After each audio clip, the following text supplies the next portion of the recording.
Hello guys, welcome back to my channel once again. So I hope every one of you are doing good. Aro achito ile ami kunya club song itu tobu area kanla delecte kurina ase itu kana to bishi pala ase. To ami la awas to phal nai huilebi itu kana kushi pala namde abni khan gebi kurina thikai dibu koina aise. So mano hunibi.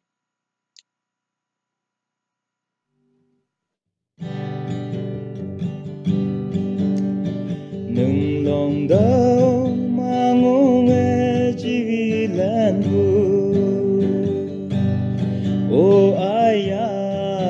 lại trên vì cơ sở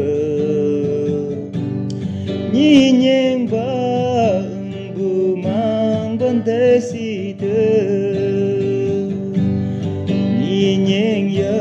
ô nhị nheng nhớ yang se on bu ya de bu bangsa se da bu lo se nung bu ni nye nga như win ya bu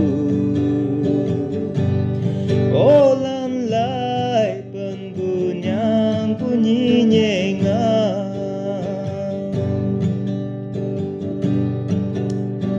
gang song yang mang la na le la chungi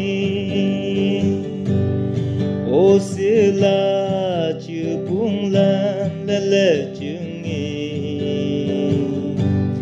nang bu ma ka ma long bu na ngo cha ni nyeng ba o ni nyeng ba yang se on bu ya de bu bangsa se da bu le se nang bu ni